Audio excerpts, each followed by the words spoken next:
എൻസൈക്ലോബിക്സിൻ്റെ പുതിയൊരു വീഡിയോയിലേക്ക് നിങ്ങൾക്ക് ഏവർക്കും സ്വാഗതം.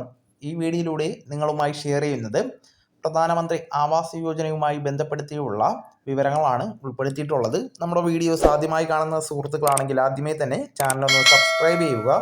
അപ്പോൾ നമുക്ക് വിശദാംശങ്ങളിലേക്ക് കടക്കാം. നമ്മുടെ സംസ്ഥാനത്ത് ലൈഫ് മിഷൻ പദ്ധതിയോടൊപ്പം തന്നെ ചേർത്ത് നടപ്പിലാക്കുന്ന മറ്റൊരു പ്രധാന സ്കീമാണ് പ്രധാനമന്ത്രി ആവാസ് യോജന. കേന്ദ്ര സർക്കാരിൻ്റെ ഫണ്ട് കൂടി ഉപയോഗിച്ച് നടപ്പിലാക്കുന്ന ആവാസ് യോജന ഗ്രാമീൺ എന്ന് പറയുന്ന സ്കീമിൽ നമ്മുടെ സംസ്ഥാനത്തും അർഹതയുള്ള ഗുണഭോക്താക്കളെ കണ്ടെത്തുന്നതിന് വേണ്ടി കേന്ദ്ര സർക്കാരിൻ്റെ നിർദ്ദേശപ്രകാരം സംസ്ഥാന സർക്കാർ സ്പെഷ്യൽ സർവേ ആരംഭിച്ചു കഴിഞ്ഞു. ഇതിനു വേണ്ടിയുള്ള സോഫ്റ്റ്വെയർ തയ്യാറാക്കി ഇതിലേക്ക് ഗുണഭോക്താക്കളെ ചേർക്കുന്നതിന് ഉൾപ്പെടെയുള്ള കാര്യങ്ങളാണ് ഇപ്പോൾ നടന്നുകൊണ്ടിരിക്കുന്നത്. ലൈഫ് മിഷൻ പദ്ധതിയിൽ നമുക്കറിയാം 4 ലക്ഷം രൂപയോളം സർക്കാർ സഹായം അനുവദിക്കുന്നുണ്ട്. അതോടൊപ്പം തന്നെ തൊഴിലുറപ്പ് പ്രവൃത്തികൾ അതും നമ്മൾ പാർപ്പിടവും പണിയുന്നതുമായി ബന്ധപ്പെട്ട് ചെയ്യുന്നതിനുള്ള അവസരവും സർക്കാർ ഒരുക്കി നൽകുന്നുണ്ട്. ഇതേ രീതിയിൽ തന്നെയാണ് പ്രധാനമന്ത്രി ആവാസ് യോജന ഗ്രാമീൺ എന്ന് പറയുന്ന സ്കീമിലും ഇത്തരത്തിൽ 4 ലക്ഷം രൂപയോളമാണ് നമുക്ക് ലഭിക്കുന്നത്. PM ആവാസ് യോജന ഗ്രാമീൺ പദ്ധതിക്ക് വേണ്ടി ഒരു ഭവന നിർമ്മാണത്തിന് 1,20,000 രൂപയാണ് യൂണിറ്റ് കോസ്റ്റ് എന്ന രീതിയിൽ കേന്ദ്ര സർക്കാർ അനുവദിക്കുന്നത്. അത് 60-40 എന്ന ക്രമത്തിലാണ് കേന്ദ്ര സംസ്ഥാന സർക്കാർ തുക കണ്ടെത്തേണ്ടത്.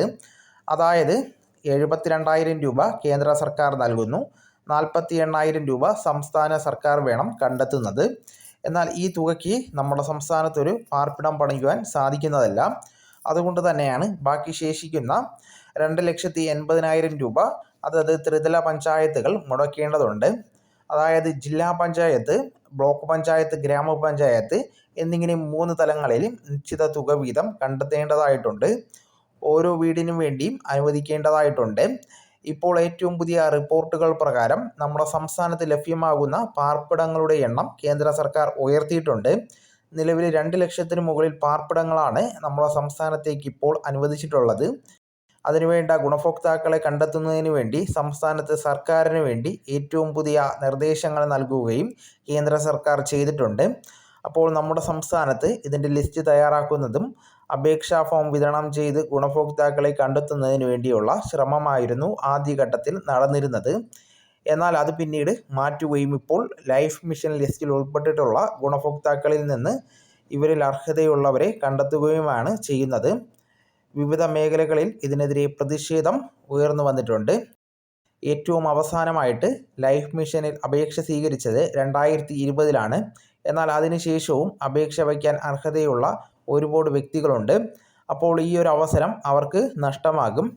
പ്രധാനമായിട്ടും ആവാസ് യോജനയുടെ അപേക്ഷകൾ നിലവിൽ ലൈവ് ലിസ്റ്റിൽ നിന്ന് സ്വീകരിച്ചു കഴിഞ്ഞാൽ ഇപ്പോൾ അപേക്ഷ വയ്ക്കുവാൻ താല്പര്യമുള്ള വ്യക്തികൾ പുറത്താകുവാനുള്ള സാഹചര്യമുണ്ട്.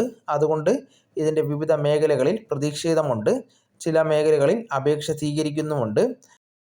അത് ഓരോ തദ്ദേശ സ്ഥാപനങ്ങളിലും, അതായത് ഓരോ പഞ്ചായത്തിലും മുനിസിപ്പാലിറ്റികളിലും എല്ലാം വ്യത്യസ്ത രീതിയിലാണ് അപേക്ഷകൾ സ്വീകരിക്കുന്നത്.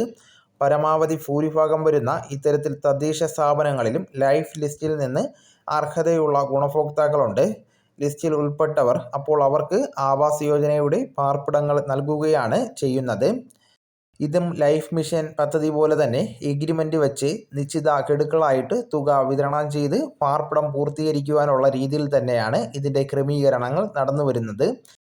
ഇനി അതുമാത്രമല്ല, തൊഴിലുറപ്പ് പ്രവൃത്തികൾ 90 ദിനങ്ങളോളം നമ്മുടെ വീടുകളിൽ ചെയ്യുന്നതിന് വേണ്ട ക്രമീകരണവും അതിൻ്റെ വേതനം കൂടി നമ്മുടെ അക്കൗണ്ടിലേക്ക് സ്വീകരിക്കുന്നതിനുള്ള അവസരമുണ്ടായിരിക്കും. പാർപ്പിട നിർമ്മാണവുമായി ബന്ധപ്പെട്ട് നമ്മുടെ വീട്ടിൽ തന്നെ പ്രവർത്തിച്ചു കഴിഞ്ഞാൽ നമുക്ക് നമ്മുടെ തുക അക്കൗണ്ടുകളിലേക്ക് വരുന്ന രീതിയായിരിക്കും. അങ്ങനെ വരുമ്പോഴേക്കും 4,36,000 രൂപയോളം നമുക്ക് സഹായം നമ്മുടെ അക്കൗണ്ടിലേക്ക് ലഭിക്കുന്നതാണ് ഏറ്റവും വലിയ സവിശേഷത. അപ്പോൾ ഈ പ്രധാനപ്പെട്ട കുറച്ച് കാര്യങ്ങൾ തീർച്ചയായിട്ടും എല്ലാവരും ഒന്ന് ശ്രദ്ധിക്കുക. പ്രധാനമായിട്ടും ജീർണ അവസ്ഥയിലുള്ള പാർപ്പിടങ്ങൾ, അതോടൊപ്പം തന്നെ വാടകയ്ക്ക് താമസിക്കുന്നവർ, ലൈഫ് ലിസ്റ്റിൽ ഉൾപ്പെട്ടിട്ടും നാളിതുവരെയായിട്ട് പാർപ്പിടം കിട്ടാത്തവർ, അപ്പോൾ ഇങ്ങനെയൊക്കെ ഉള്ളവർക്ക് ഇതൊരു പ്രധാന അവസരം തന്നെയാണ്. 2029 വരെയാണ് ഇപ്പോൾ ഈ പട്ടികയ്ക്ക് കേന്ദ്ര സർക്കാർ കാലാവധി പറഞ്ഞിരിക്കുന്നത്. അതായത് 2029 വരെ ഇനിയൊരു അപേക്ഷകൾ ഒരുപക്ഷെ ഈ ആവാസ് യോജന സ്കീമിൽ സ്വീകരിക്കുന്നതല്ല. അപ്പോൾ ഈ കാര്യങ്ങൾ തീർച്ചയായിട്ടും എല്ലാവരും ഒന്ന് ശ്രദ്ധിക്കുക.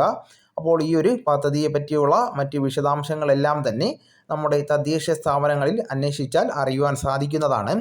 ഏത് രീതിയിലാണ് അപേക്ഷകൾ സ്വീകരിക്കുന്നത്, ലൈഫ് ലിസ്റ്റിൽ നിന്ന് തന്നെയാണോ ഗുണഭോക്താക്കളെ തിരഞ്ഞെടുക്കുന്നത്, അങ്ങനെയുള്ള കാര്യങ്ങൾ നിങ്ങൾക്ക് കൃത്യമായിട്ടും അവിടെ നിന്ന് അറിയുവാൻ സാധിക്കുന്നതാണ്. വളരെ പ്രധാനപ്പെട്ട ഈ ഇൻഫോർമേഷൻ നിങ്ങൾ മറ്റുള്ളവരിലേക്കും ഷെയർ ചെയ്തെത്തിക്കുവാനും ശ്രമിക്കേണ്ടതാണ്. നമുക്ക് തുടർന്നും വിജ്ഞാനപരമായിട്ടുള്ള മറ്റ് വീഡിയോസും ആനുകാലിക വിവരങ്ങളുമായിട്ട് വീണ്ടും കാണാം. അതുവരെ ഗുഡ് ബൈ.